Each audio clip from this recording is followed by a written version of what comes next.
All right, so Matt, I didn't tell you this, but I just had some Japanese cartoons tattooed on my legs. Okay. Yeah, my doctor told me that I needed manganese.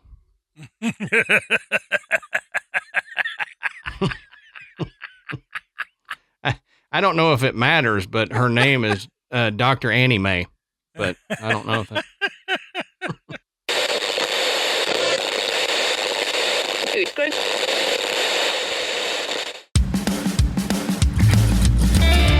Good evening, everybody, and welcome to the Graveyard. Thank you for joining us tonight. My name is Adam. And my name's Matt. Now, pull up a tombstone or settle into your casket and get comfortable because this is Graveyard Tales.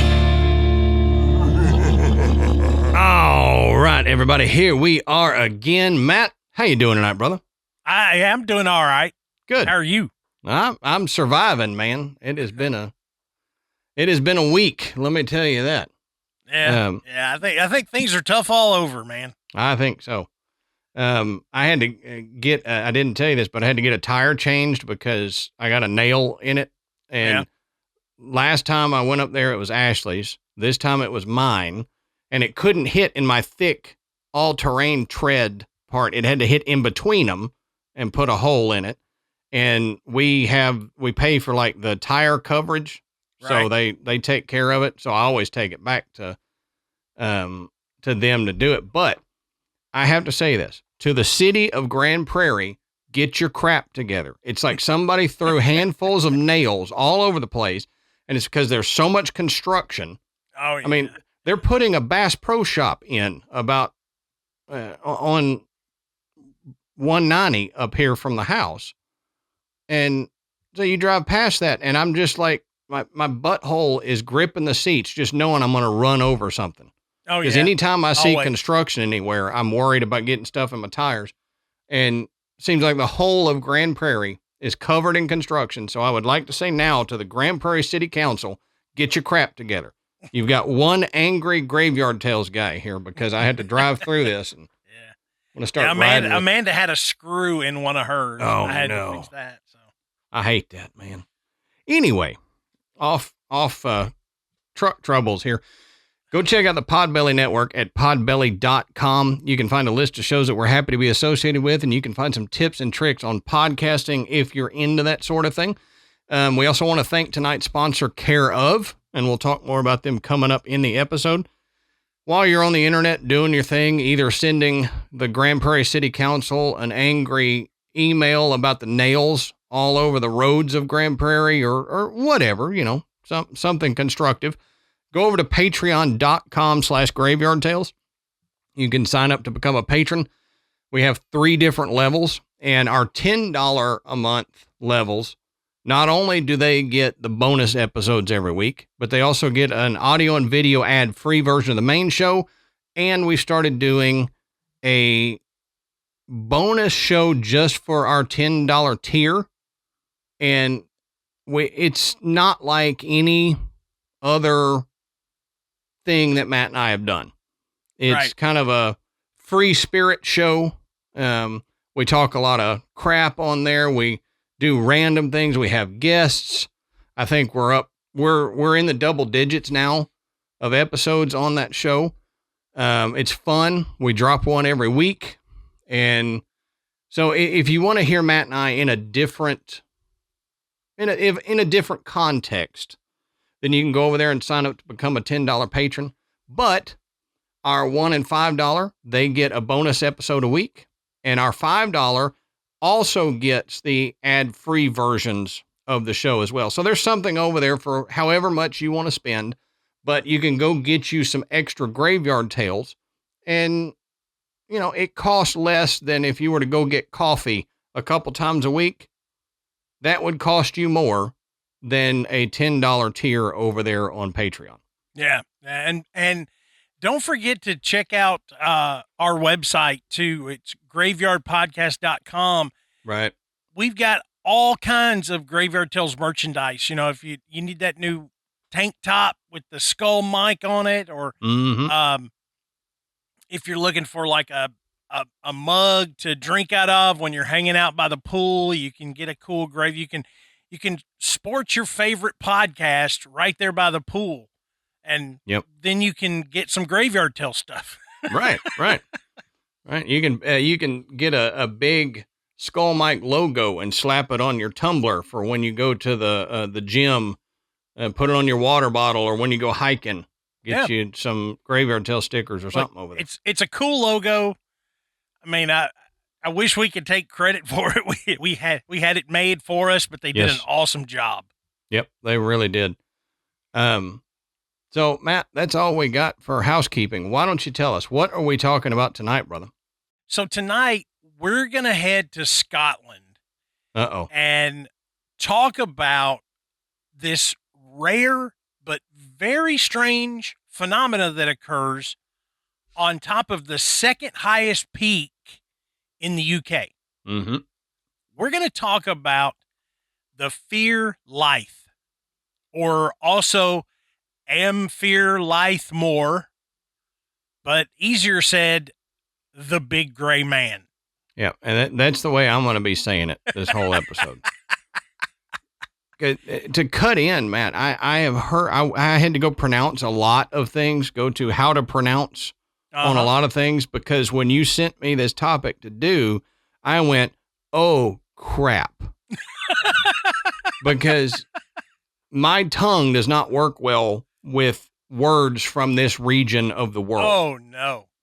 And so I went to look up the name of this entity, and it doesn't help that there were 5 different ways to say it. Right.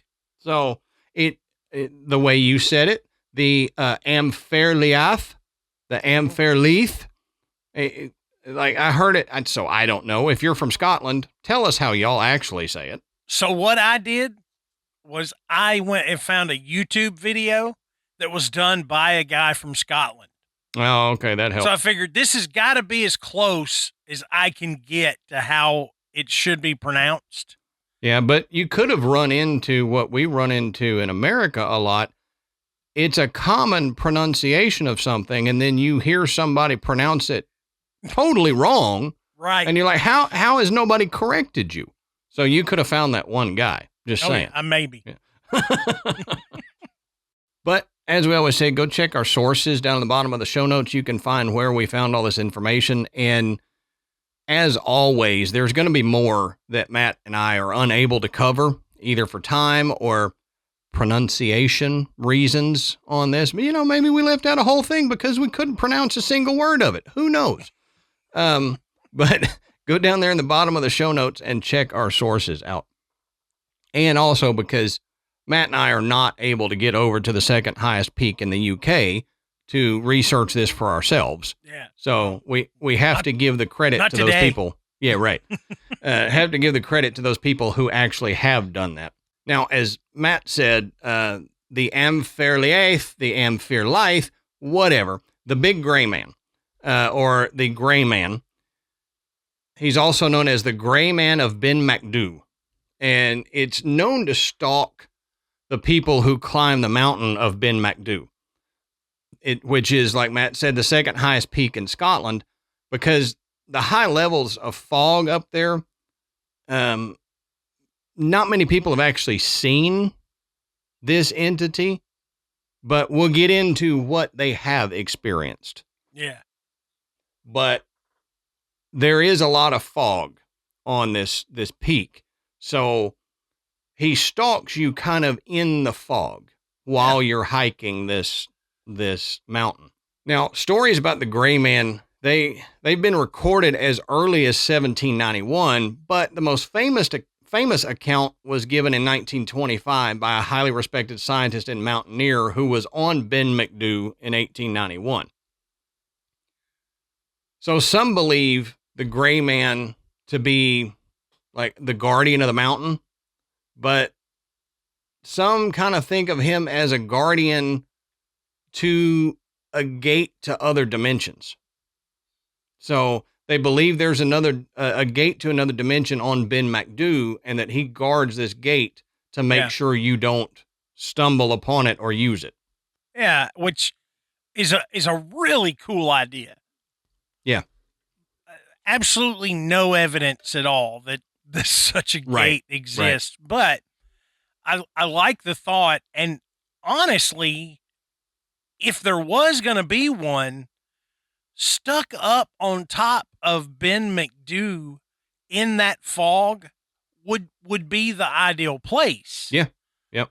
I mean, if you were looking at this mountain and looking at the fog and cloud cover near the summit, then you would say, if I go up in that, I'm liable to cross over into another dimension. Right. See, it definitely looks like that. Right. And it kind of reminds me of a topic that I want us to cover, but Shambhala, it's supposed to be up, in the mountains, and it's another dimension, but that's kind of what the thought of a dimensional gate up on Ben McDo reminds me of. And it would fit stories that we hear about people having to climb these peaks to get to some other dimension or some other realm to meet these creatures. And, so it's a really cool thing to think about. And if you believe in dimensional gates, possible, but like Matt said, despite people thinking that, there's no evidence that that's actually what's up there. Now, most of the time, the gray man stays hidden in the fog, like I said. And the peaks that it lives on and hunts on are usually very foggy. So most of the people haven't seen him. They just experience this feeling of being watched or stalked. And they hear the gravel behind them crunching. Kind of like if something or someone was walking behind them and following them fairly closely. So, when you're walking along a gravel path, you can hear the footsteps. And you also know these are my footsteps. These are somebody else's footsteps. And that's kind of what they get, is they hear that, but then they also get that feeling of being stalked. And we talked about that not too long ago. You know what that feels like. If somebody's watching you and you should be alone, but you get that feeling, you know what that feels like. It's that creepy up the back, tingling kind of sensation. Yeah, it's weird, but it is, you definitely can feel it. Mm-hmm. I mean, you can sense somebody else being near you. I don't know what causes that. It's got to be some type of telepathic sense that we have, because you can be in a restaurant and you get that feeling like somebody's looking at you, and you look up and somebody from across the restaurant is staring holes in you. Mm-hmm. So there has to be some kind of evolutionary advantage that we picked up along the way that our ancestors had to know when something was looking at them. And maybe I it's think like there's a shift in the energy or something that we have some innate sense that triggers that sensation. It would help our ancestors if you're walking through the jungles and a big cat is stalking you, it would help to be able to feel that they're staring at you so you can hide from a predator. But maybe we still have some of that today. But those who have witnessed him say that, the ones that have actually seen him say that he's a very tall humanoid, at least 8 feet high, but sometimes people say he's as tall as 30 feet. And he's covered in short gray hair, hence the name, the Big Gray Man. And he's said to have very long arms and legs and have kind of an ape-like head. So there's been a few people that have actually witnessed that, enough to be able to get the description out. But most people just end up seeing these weird footprints covering the path of their own prints, as if something walked over the path after them. Mm-hmm. So if you're tracking anything, you know when something went by first and something after it, because there's a print on top of a print, and you can tell that. And you would know, I just walked past here. I know I didn't step on another print. So this print had to have happened after me. So they get these large footprints stepping basically across their path. And that's what they relay most of the time. And because of this, a lot of people believe that the gray man is a relative to Sasquatch or Bigfoot. That it's some kind of like Yeti and Sasquatch and Bigfoot are all cousins. They think the gray man of Ben McDoo is a specific type of Bigfoot that kind of evolved on that mountain, the gray to blend in with the fog and the rock and stuff, rather than white of the Yeti or brown of the Sasquatch. And you know, there's a lot of talk that Bigfoot would be an interdimensional creature. True. So it goes back to that idea that there may be a portal on top of the mountain somewhere. True. You know, he's said to walk on two legs, and he walks and runs like a normal person, just a lot larger, which also sounds like Bigfoot. Now, more frequently, the gray man is encountered in physical sensation, but without a true physical form. Sensation of this type includes vast dark blurs, which obscure the sky, strange crunching noises like we mentioned, echoing footsteps, which will pursue the person who's hearing it, an icy feeling in the surrounding atmosphere, as well as a physical feeling of a cold grip or, you know, like a brush against the observer's flesh. There's also supposedly this high-pitched humming sound, or, you know, people have called it a singing, that is associated with Ben McDoo and the gray man. So apparently when they're up on Ben McDoo, they hear this high pitch, and it's almost like a singing in tone. And they associate that with this gray man. And that's also interesting to me because people have said they hear whistling with Bigfoot sightings. Mm-hmm. Yep. So, I mean, you see where I'm landing on a lot of this evidence, but that's right, yeah. A lot of the reports tend to fall in that category where they resemble Bigfoot encounters from the U.S. Now, also, the gray man has an extremely powerful physical effect on people. Visitors to Ben McDoo report a feeling of overwhelming negative energy. Occasionally, this is described as extreme lethargy and despondency. And a lot of times it's called, like, people will say that they have this acute fear, like an apprehension or overwhelming panic. And that ends up leading to suicidal thoughts or physical flight from the area. So whatever they're feeling from the gray man is causing fight or flight to kick in.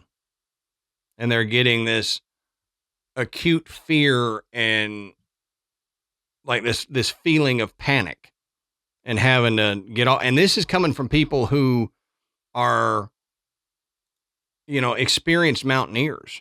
Mm-hmm. So it wouldn't be the mountain or the conditions causing this. And they were fine just shortly before, quote, the gray man appeared. And then they're getting these sensations. So they're attributing it to the presence of the gray man.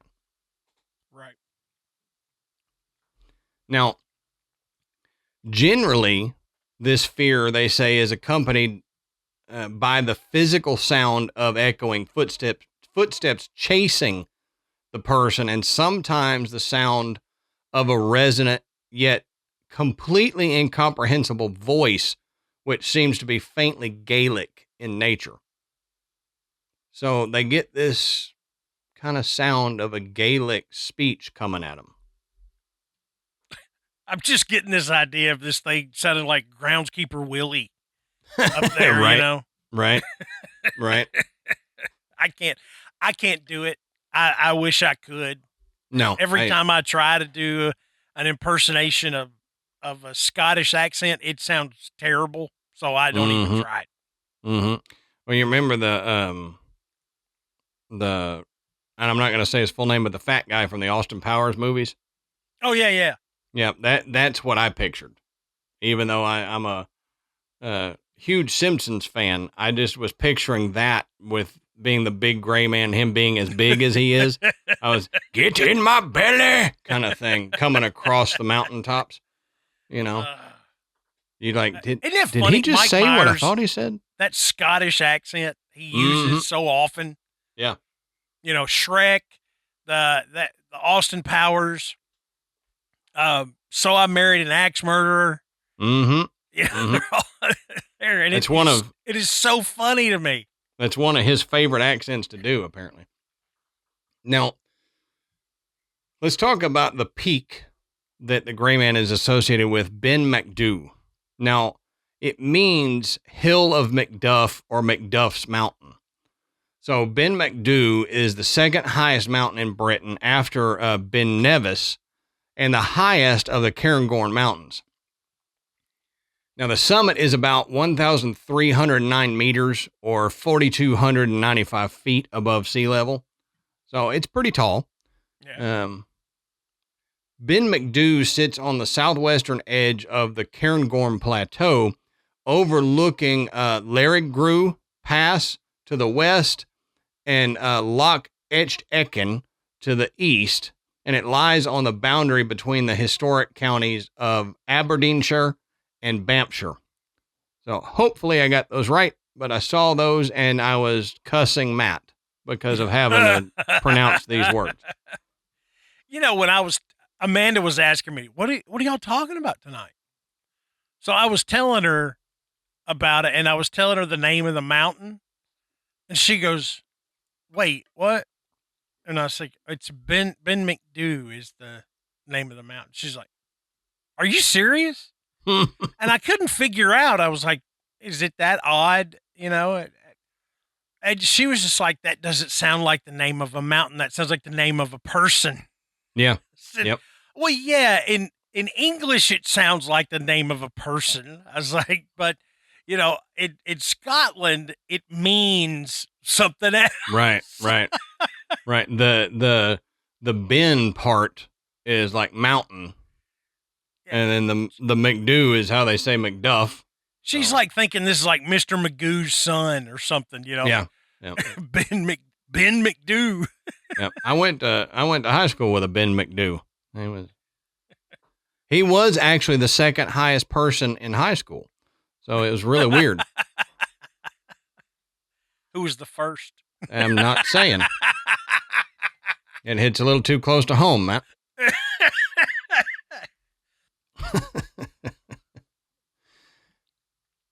Now, we need to look at the Cairngorms as well, since Ben McDo sits amongst the Cairngorms here. Now, they consist of 3 large plateaus that have these low, rounded glacial mountains in and around them, and they're divided by 2 passes through the mountains. And I'm not even going to try to pronounce these. I was waiting. Nope. And not even going to try to pronounce these. But there's 2 passes that go through the mountain. And these passes, they're not real deep. So some people think they make it look like it's only one plateau. If you see it from a certain angle, you know, you don't see those passes and you think, oh, that's just one big plateau. But this range is a glacial range, and the passes were cut by the movement of the glaciers. Now, when you consider the height of the Cairngorms, their remoteness, and the severity of the weather and how quickly it changes, they're considered to be the most arduous range in the UK. So they're not for the average climber. You know, this is not something that you and I, Matt, could go climb safely. This is for somebody who is used to mountaineering and can get away with it. You and I would die. Yeah, oh, yeah. I'm not climbing mountains. No. Now, the plateau is said to have a tundra climate, And the look of the terrain is more like the area of the high Arctic in Canada or northern Norway instead of what you normally see in the European Alps. So it's an oddity for that area.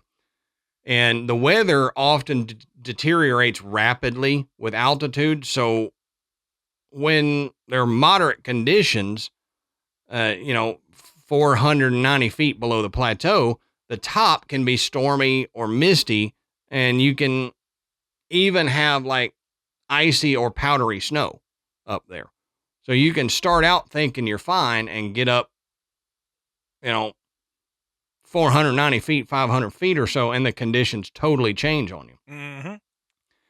And even when no snow is falling, the wind can whip up the snow that's lying around there to produce whiteout conditions for several meters, it says, above the surface. And snow drifts can build up rapidly in sheltered places.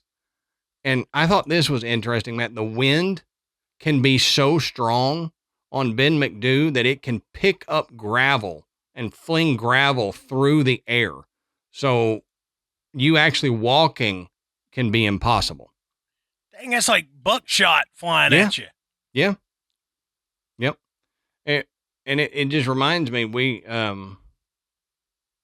were driving here a couple days ago, and I had just stopped at a gas station and wiped my window from all the bugs. And I'm driving down 360, and all of a sudden, there's this like, I don't know what bugs it was, but it was this big like swarm of bugs that came by, and it went all over the front of my truck and the windshield. And I'm like, oh my God, I just cleaned it. And it like left, I don't know but it sounded like gravel hitting the truck, driving through gravel. And it's just these big bugs. And so this gravel getting whipped around is kind of like that. You can't even walk. You'd have to hunker down, take shelter somewhere, because if you got wind strong enough to blow gravel at you like that, I don't think you're going to be able to walk through it anyway. No, hell no. Now, the lowest recorded temperature in the UK, it was actually recorded in the Cairngorms, and it dropped to negative 17 degrees Fahrenheit or negative 27.2 Celsius. So that's cold for the UK. Really cold. Now, the weather can be very hazardous at times, and it's got unpredictable, dangerous conditions. Now, there's a thing that's described as Britain's worst mountaineering tragedy. It's called the Cairngorm Plateau Disaster. So with these bad conditions, ended up leaving 5 children and 1 adult dead in November of 1971. Man. Now, I'm just going to say it. I don't know why you took 5 children on the Cairngorm Plateau, right, knowing about the conditions of this place, why you would take those children up there. But in 1971, it happened. So 6 people died in that incident. So, I mean, it can change very quickly.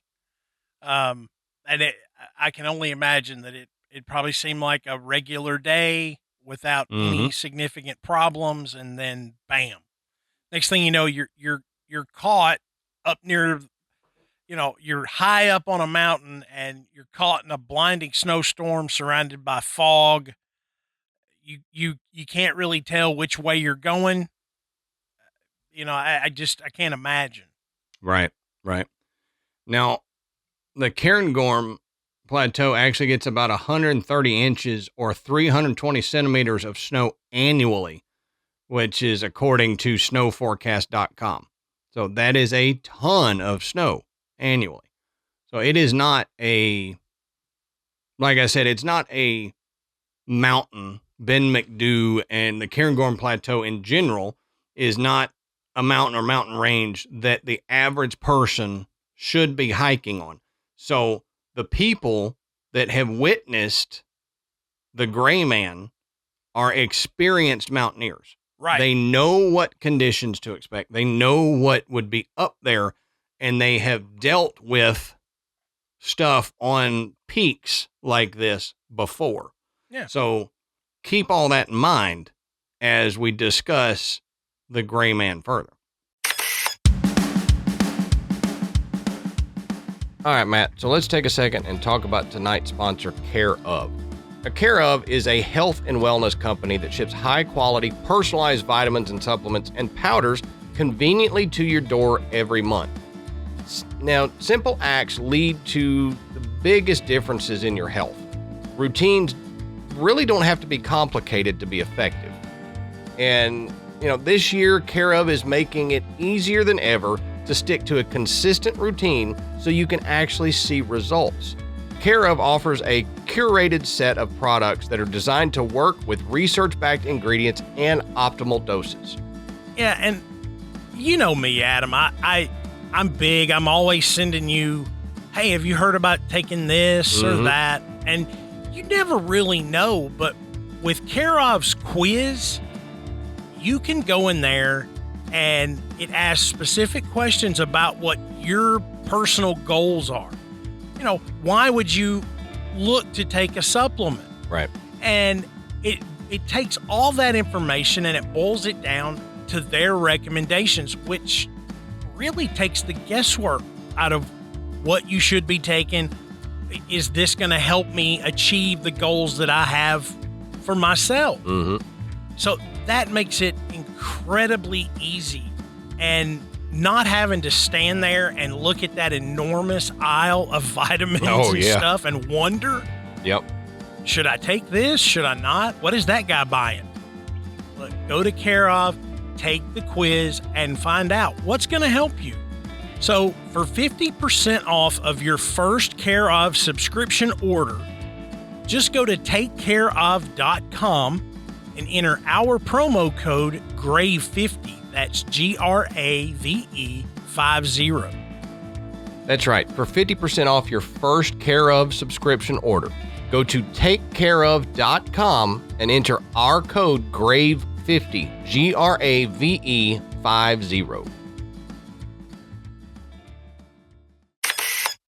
Okay, so as Adam mentioned earlier, the actual sightings date all the way back to the 1790s.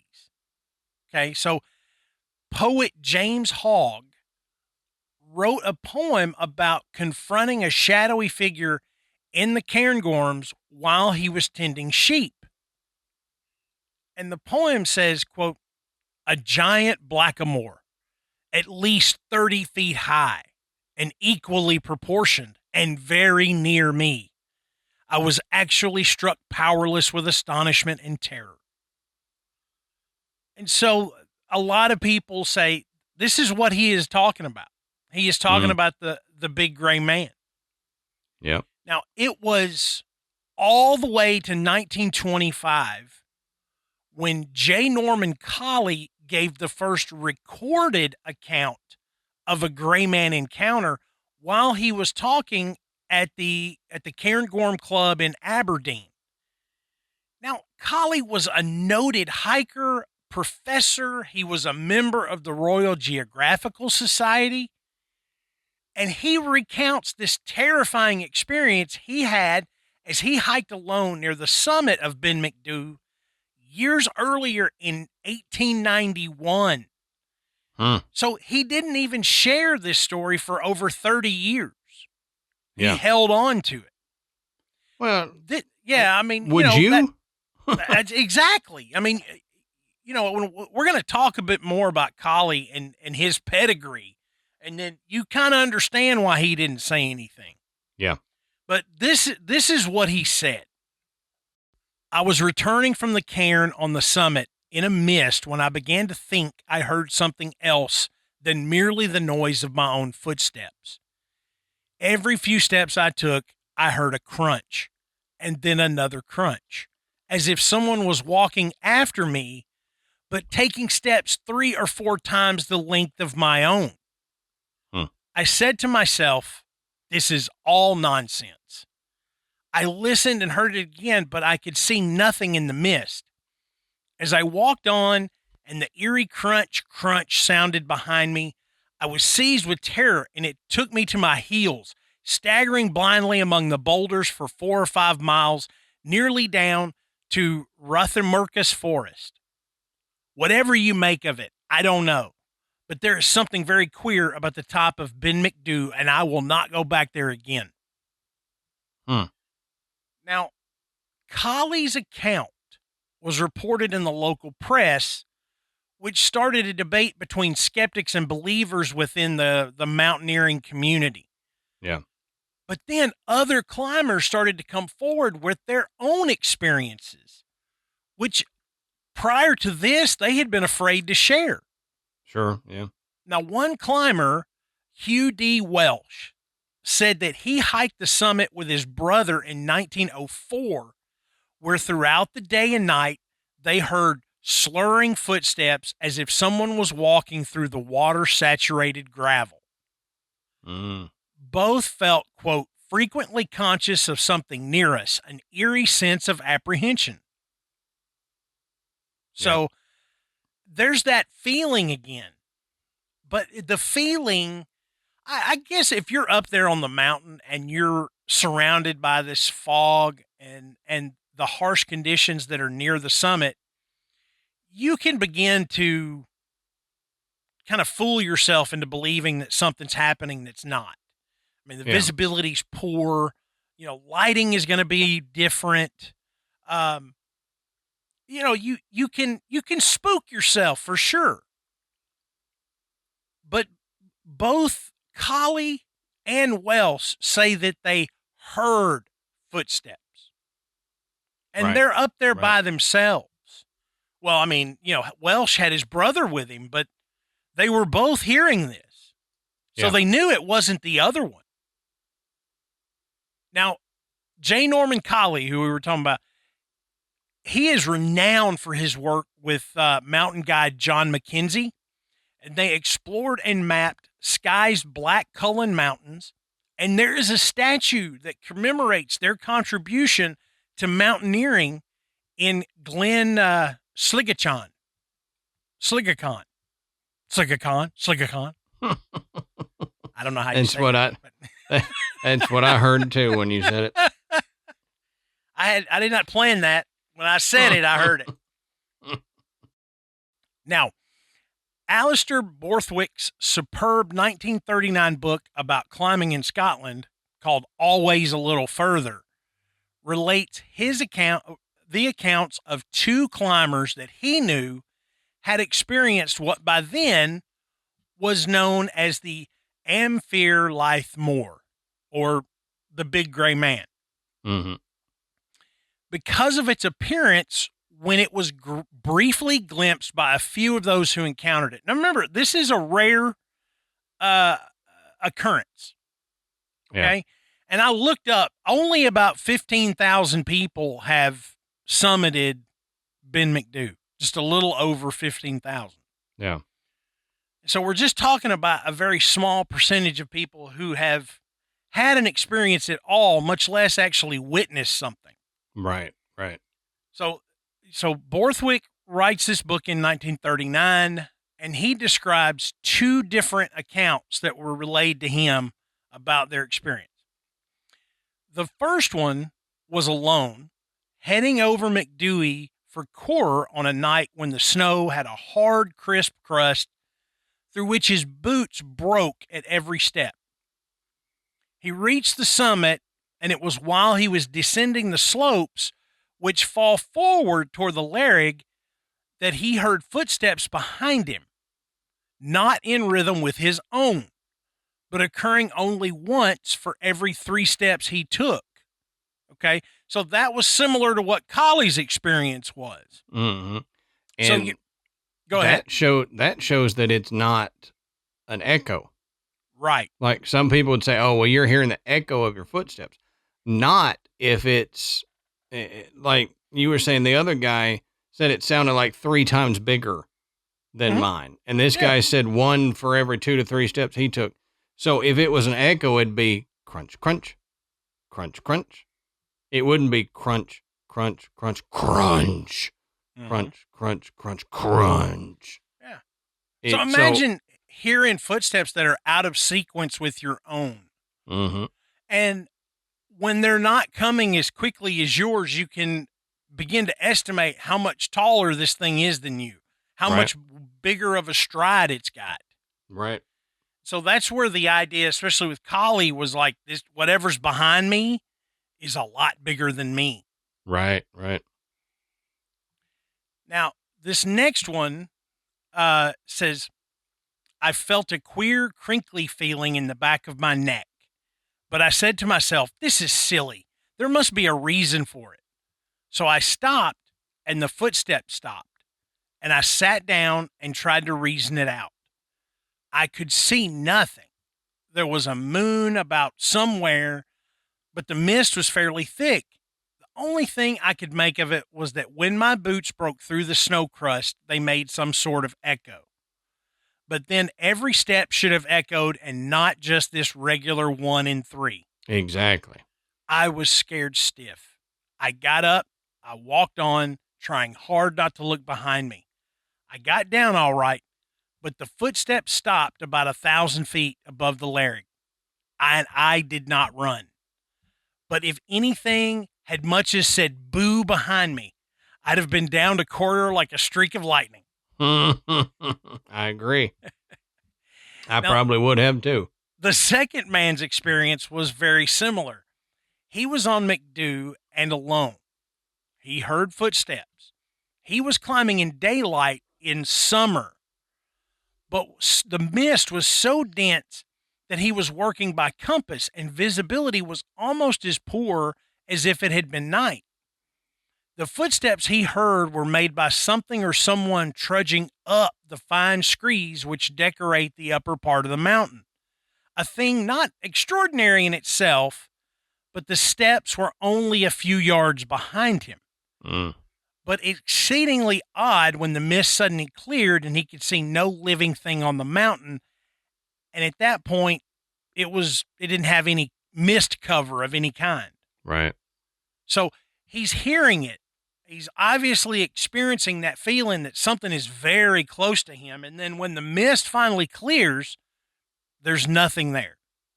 So there's nowhere something could have gone. I mean, they're at the top of a mountain. Right. He would have seen it.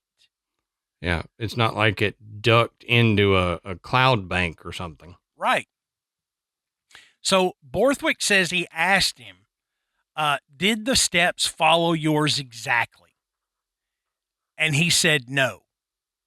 He said that was the funny thing. They didn't. They were regular. But the queer thing was that they seemed to come once for every 2.5 steps I took. He thought it was stranger still when Borthwick told him the other man's story. He said, you see, he was long-legged and 6 feet tall, and the first man was only 5'7". So a slight discrepancy in stride length. Sure. So this one's describing these bigger steps. He's about 5'7", so he's going to have a shorter stride. Then the 6 foot tall man, he's hearing the footsteps, and they're also not in cadence with his own. Mm-hmm. So by that estimate, whatever was making the sound behind them would have had to have been much taller than both men. Right. But it makes sense that the taller man, he said it was like 2 to 2.5 steps that it would crunch. The shorter man said every 3. Mm-hmm. So that works out from in my mind of it being a similar sized creature both times with a different stride length for the people. Mm-hmm.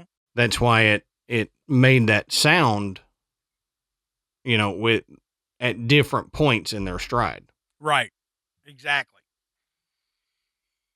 Now, this second man went on to say that he was once out with a search party on McDewey, and on the way down, after an unsuccessful day, he talked to some of the gamekeepers and the searchers who were there and told them about it and wanted to know what they thought. Now, these people worked on McDewey, so they would know. And he was wondering, had they seen the gray man? Did he exist? Was it just kind of a legend?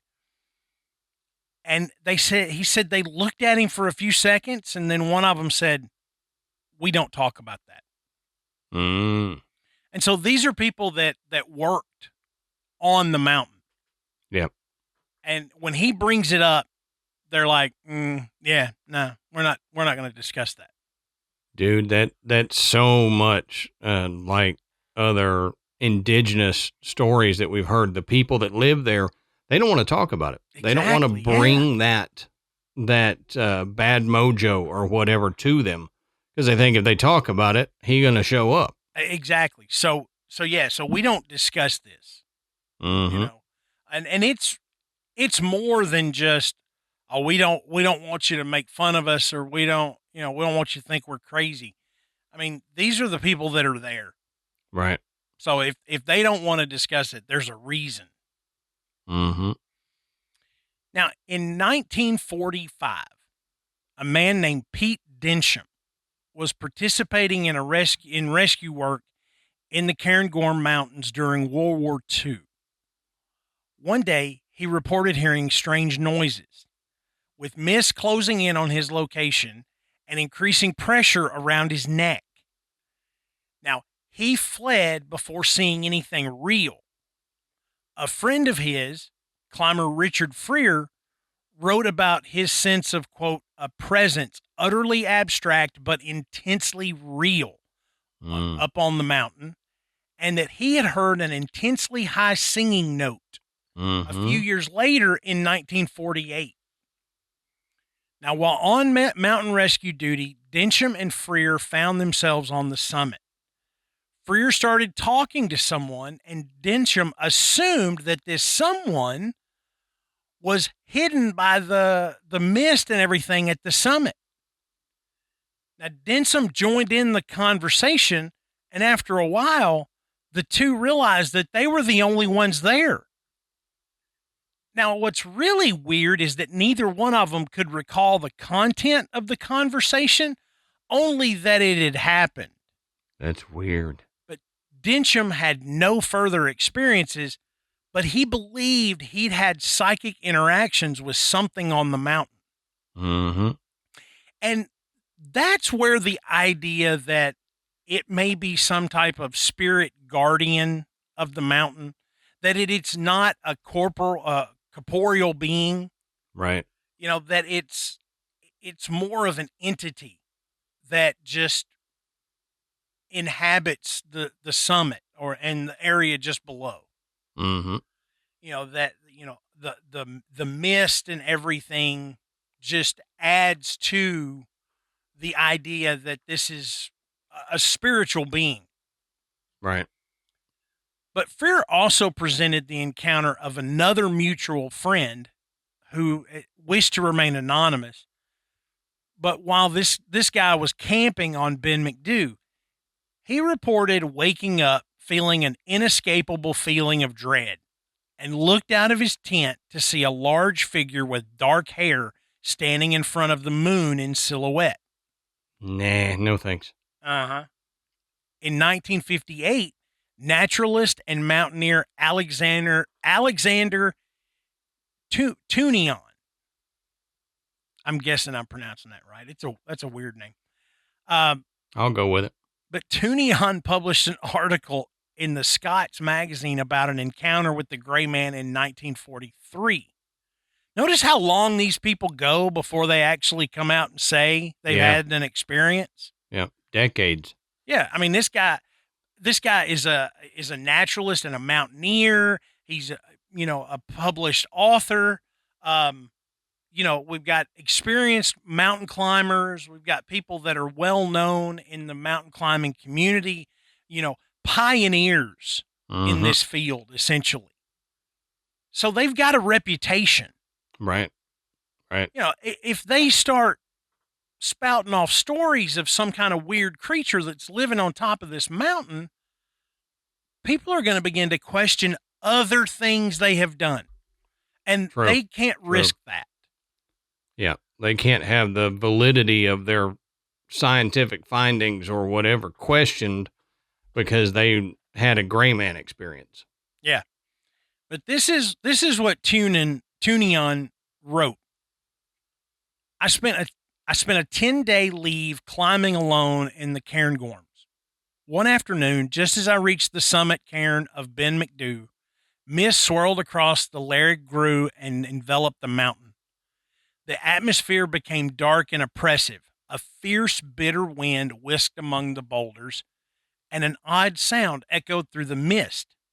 A loud footstep, it seemed. Then another and another. A strange shape loomed up, receded, and came charging at me.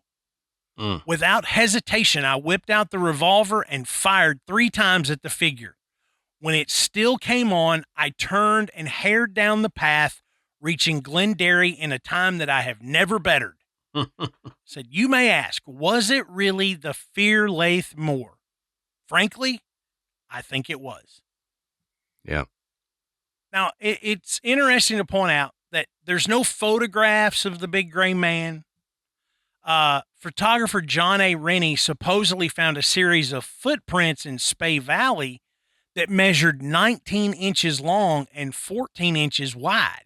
Wow. Now, that's really big. That's big, yeah. And those were actually published in a book, but he later discovered that they were a natural phenomenon caused by rainfall eroding the snow. So essentially what Rennie, he saw his own footprint that was later eroded by the snow, by the rain. Yeah. So that it made it appear bigger, like Adam was describing, as if something had stepped in your own footprint. Mm-hmm. You can see where both were there. Yep. So that's kind of what he's talking about. And that may explain that one. Mm-hmm. But it might not necessarily explain all of them. Right. Especially when they are not exactly all on your footsteps. Right. Like if they cross over your path but don't match your footsteps. And if it's not every footprint of yours, like say it's every third, mm-hmm. Then we know the stride's bigger because it would do it to all of them or most of them. It wouldn't do it to just every third one or something. Right. But something I want to point out about that last encounter that the guy where he fired the revolver at him, the guy was standing there, right, at his tent, in his tent, like the doorway of his tent. And he saw that shadowy figure rush him, fade out, come back in, but rushing him the whole time. Keep that in mind. Yeah. Just remember that story for here in just a minute, because we're going to talk about something and I want you to keep that in mind when we're discussing it. Yeah. Now, the award-winning host of BBC's Uncanny podcast and television show, Danny Robbins, says explanations could include physical and mental effects of being in an extreme environment and contagion, one person's fear spreading to others. So, I get spooked about something and you're with me and you pick up on it, and then all of a sudden you're spooked. Yeah, that sounds like mass hallucination, though. Yeah. But he's also considering the fact that, okay, you're not in weather that you're typically accustomed to. True. You're in an environment that's very harsh. It's putting a strain on you physically and mentally. Mm-hmm. And you believe you experienced something. But Robbins also says there's another possibility. And he says ghosts. Yeah. Because Scotland's hills are no stranger to tragedies and other unexplained incidences. And Robbins even mentions one of the topics that he's covered on Uncanny, the Lubelit Lodge, which the mountain people around there has said is haunted. So there's all these little cottages throughout the Scottish mountains, and a lot of them are considered to be haunted by these spirits in the mountains. Yeah. And I kind of started to dig into these a little bit, and there's some pretty intense stories of people getting really scared and having some wild experiences in these cottages. So Robbins is just equating, look, if some of these other mountains have ghosts on them, what is the possibility that this is a spirit? Right. That's somehow trapped on the top of this mountain. And he kind of connects it with all these unexplained tragedies that have occurred on the mountains. It's hard to say, but it's worth thinking about because you've got other mountains in Scotland that have these weird occurrences. Why not Ben McDo? Right. So we need to look at a couple theories on what the gray man could be. Now, some believe that the creature is a manifestation of the very spirit of the mountain. So, like the mountain itself is creating like a guardian spirit. Mm-hmm. So that's one thought. Others believe that it's what they call a corporeal piece of evidence for the presence of ley lines underneath the mountain. So we've discussed ley lines having energy and power, and some people think that because the ley lines intersect there, that it's producing this basically energetic being type thing that is stalking the mountain.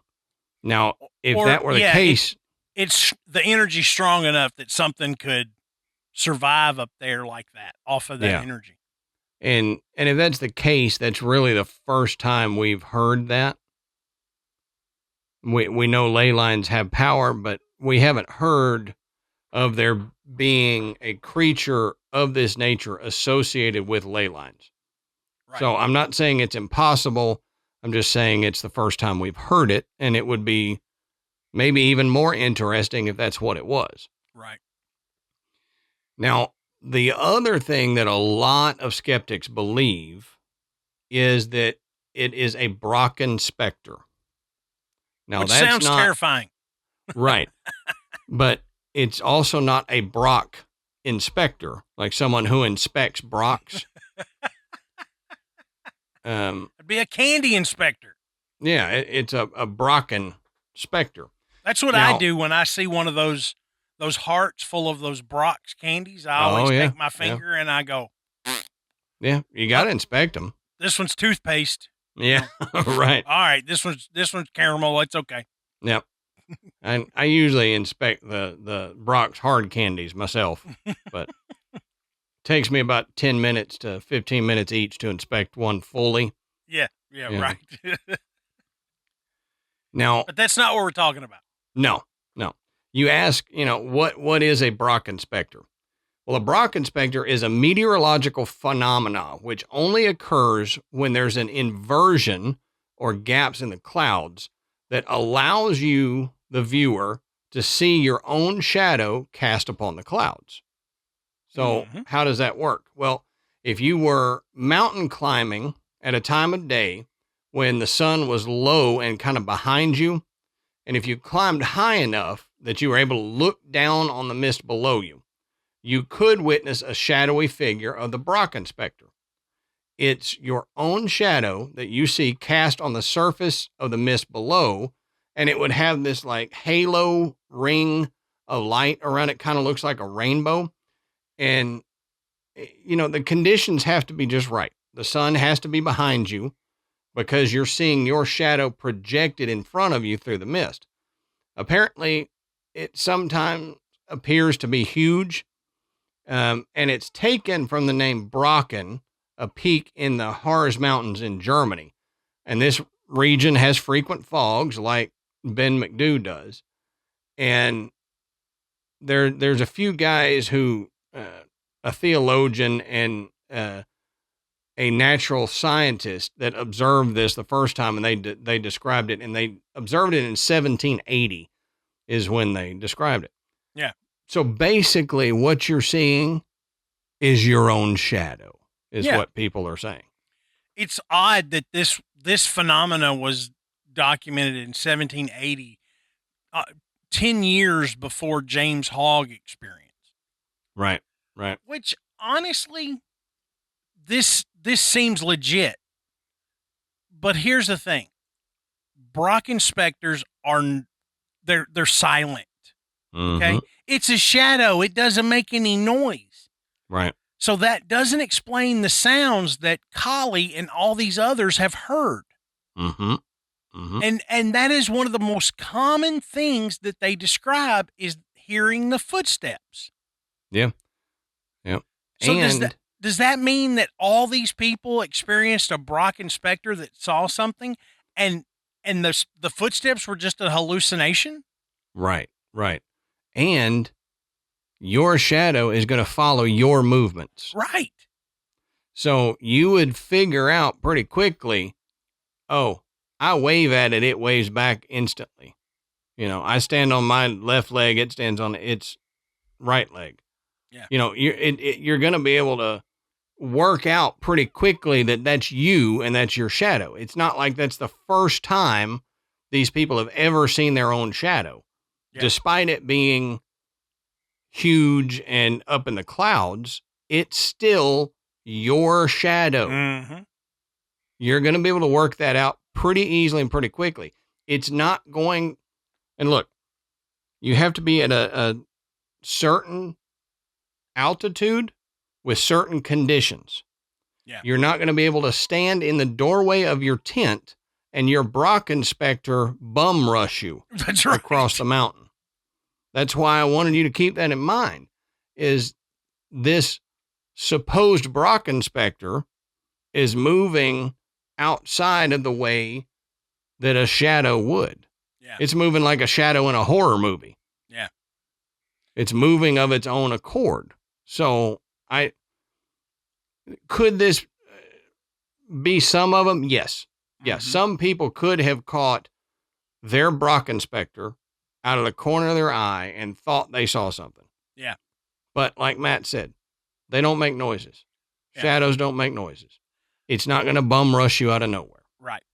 Now, I would be remiss if I didn't come clean and say that James Hogg, the poet in the 1790s, did go back the second day and saw the same thing. And actually believed that he was seeing his own shadow. So he felt like at that time that that's what he was experiencing because it matched his movements. Okay. But it still doesn't explain these other experiences. Like who did Densham and Frere, who were they talking to? Right. Right. Who was making the high pitched singing noise? Maybe it was the wind. Yeah. You know, coming over the boulders. I mean, it's not a smooth surface up there by no means. That singing or the Gaelic speaking could possibly be the sound of the wind coming through the passes or across the mountaintops or whatever. Yeah. I can see that as an explanation for the speaking because we've all heard wind sound weird when it comes across certain things. Oh, yeah. Especially if you're out in the woods or on a hill or something, it makes a different noise than you're used to. Yeah. But the wind does pick up pebbles and sling them across. So it's got some strength to it. Right. Yeah. So definitely strong enough to produce a sound. Right. That could be mistaken for something else. But it doesn't explain the footprints either. Right. So, a lot of other people, though, they think that it's a creature that does exist. Yeah, like Bigfoot, Sasquatch. Creature. Yeah, Bigfoot, Sasquatch, Yeti, some cousin to one of them. And that's possible. I mean, the Altamaha and stuff in other mountains are large Bigfoot type, Yeti type creatures that people have seen for years. And they have the same, we don't talk about them. We let them be. They do their thing. We do our thing. They've been around longer than we have. Yeah. Now, there is a mountain climber named Chris Townsend who has climbed Ben McDo hundreds of times. And he's done it Pete Townsend's brother? Yeah. Pete Townsend's brother. Okay. Yeah. He can see and Pete can't hear. Oh, yeah. Okay. Yeah. Makes sense. But he's an outdoor writer, photographer. He's a long-distance walker. Now, he says that the sounds and occasional sightings have to do with the disorientation in the mist or the darkness, making the volume of the sounds higher, making the size of the objects that are seen appear much bigger. But he also has another theory, and Townsend was the only one I read that had this idea. He says that Norman Collie had a reputation as being a practical joker. Mm. And that the idea for the big gray man appears in a few places. And he says his status as a top mountaineer and scientist certainly raised the profile of the big gray man and led others to say they had heard or felt something. So I don't know. I cannot imagine somebody with the clout that Norman Collie had pulling a practical joke. Now, in all honesty, this was the end of his career. I mean, 1925, he's speaking, at this group. This had happened 30 years prior. It's possible. Maybe. And all the other sightings started coming out after his story was published. Mm-hmm. But I've got to think that at some point before he died, he would go, I was just kidding. Yep. He wouldn't perpetuate it to his death, I wouldn't think. Yeah, especially when all these other climbers had come forward and said they had had weird experiences. Mm-hmm. Because you would have to believe this is going to get out of control. Yeah. Yep. This is going to be a legend that endures. Maybe that's what he wanted if that was the case. But I can't imagine somebody like him wanting that. Mm-hmm. Because he's got to believe after that was published that his name is going to be attached to this forever. Right. So if it didn't really happen, would he want his name associated with it? Yeah, I don't possibly come out many years later that he was lying or something. I don't know. I don't know. Because again, that would discredit a lot of other things he'd said. Mm-hmm. Exactly. Yep. So if this was just somebody, this guy got up at this meeting and said he saw this, I'd believe that. Mm-hmm. But there's something about that somebody that is like one of the figures in mountaineering at the turn of the century is not going to stand up and just be like, hey, get a load of this, Right. I mean, I definitely think it's possible, but I just don't want to believe that somebody with that kind of notoriety would do something like that and then just leave it. Yep. I'm with you. It's possible, but I don't know. I don't. So I don't know. What do you guys think? You think there is does Scotland have its own version of Bigfoot that lives on the top of Ben McDoo? Is there some type of spiritual guardian that looks after the summit of that mountain? Mm-hmm. Let us know what you think. And the best place to do that is in our Facebook group. You get in there and share your personal experiences, share your opinions. We all just want to hear those great stories. And if you've got another idea about what the big gray man is, let us know. Don't forget to check out our website. I mentioned it at the top of the show. You can find links to purchase Graveyard Tales merchandise. You can listen to the show and you can become a patron. And if you're thinking about it, jump in there at that $10 level and get access to our new show, Side Quest. We think you're going to really enjoy it. Don't forget and rate and review us on iTunes. It brings us up the charts. It just helps more people find the show. Until next time, we'll save you a seat in the graveyard. See you soon.